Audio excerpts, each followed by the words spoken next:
오늘은 미네랄의 중요성에 대해서 알아보도록 하겠습니다.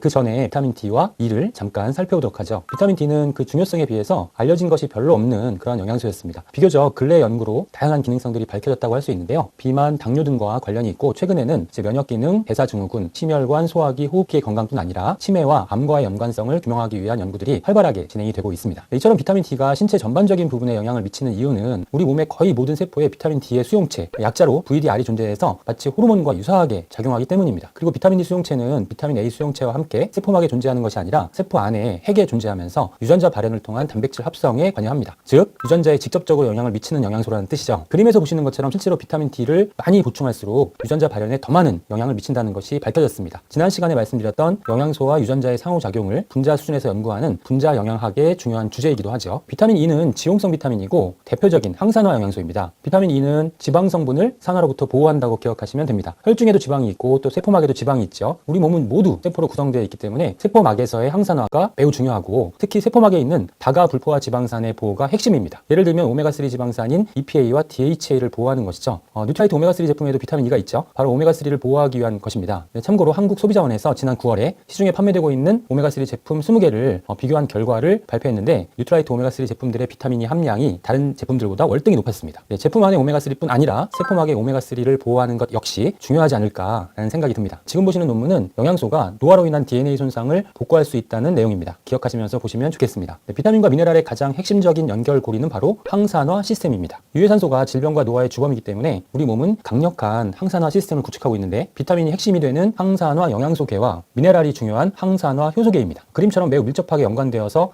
상호작용을 하는 것이죠. 이 논문에서 DNA 복구의 핵심 영양소로 제시하고 있는 것은 바로 셀레늄과 아연, 비타민 C와 비타민 E입니다. 항산화 시스템의 핵심 영양소이기도 합니다. 이 영양소들이 충분하면 산화 대사산물 감소, 텔로미어의 유지, DNA 회복이 정상적으로 작동하지만 부족하게 되면 염증 유발 물질의 생성, DNA 손상, 유전자 변이 등이 발생할 수 있다는 것입니다. 특히 셀레늄은 정상적인 수준에서 강력한 항산화 기능을 가집니다. 항산화 효소인 GPX가 셀레늄을 포함하고 있기 때문인데요. 효소는 단백질로 구성되어 있어서 GPX는 셀레늄을 포함한 단백질, 즉 셀레노프로테인의 일종입니다. 셀레늄은 정상 수준보다 높은 농도에서는 비정상 세포를 파괴하는 산화제로 작용하기 때문에 종양에 대한 화학 치료제로 이용이 됩니다. 산화를 억제하는 셀레늄이 종양세포에서는 산화를 촉진하기도 하기 때문에 셀레늄의 역설이라고 하는 것이죠. 마그네슘은 효소의 구성 성분으로 300여 가지 효소의 작용에 필요하고 에너지 단위인 ATP와 복합체를 형성해서 구조적으로 안정화시키고 또 에너지 대사 활성화에 관여합니다. 칼슘과 함께 뼈 건강에 필수적이고요. 칼슘이 근육의 수축을 담당하고 반대로 마그네슘은 근육의 이완을 담당해서 상호 보완적인 작용을 하고 있죠. 마그네슘에 대한 최신 연구들에서는 마그네슘의 부족이 염증의 발생에 직접적인 영향을 미치게 된다는 점들을 밝히고 있습니다. NF-카파비나 C 반응성 단백과 같은 염증 유발 물질이 증가하게 되고 면역세포 중 하나인 비만세포 안에 히스타민 등 독성 물질이 유출되어서 혈관 내피의 기능 장애로 인한 심혈관 질환의 위험성이 커진다는 것입니다. 자료에는 신경계 염증에 마그네슘이 관여하는 부분도 포함시켜 놓았으니까요. 내려받게 하셔서 참고하시면 좋겠습니다. 미국 오레곤 주립대학의 밀양영양소 정보센터에는 최신 연구 결과들을 반영해서 몰리브덴의 기능을 화면과 같이 정리를 하고 있습니다. 몰리브덴은 아황산염 산화효소, 알데히드 산화효소의 주요 인자인데 아황산염과 알데히드는 체내에서 독소로 작용합니다. 이 효소들이 독소들을 제거하게 되는 것이죠. 잔틴 산화효소는 잔틴을 요산으로 전환시키는데요. 이 과정에서 산화, 환원 반응을 통해서 항산화 작용을 하고 또 요산 역시 중요한 항산화 기능을 가지고 있습니다. 과다하게 생성이 되면 통풍의 원인이 되기도 합니다. 최신 연구 결과에 따르면 몰리브덴은 대사 과정에서 발생해서 미토콘드리아에 축적되는 그러한 독성 물질들을 제거하는 MARC라는 효소의 구성 성분이면서 혈관 확장에 도움이 되는 산화질소 NO의 생성에도 관여한다는 것이 밝혀졌습니다. 종합해보면 몰리브덴은 체내에서 항산화, 해독을 담당하는 미네랄이라고 할 수 있습니다.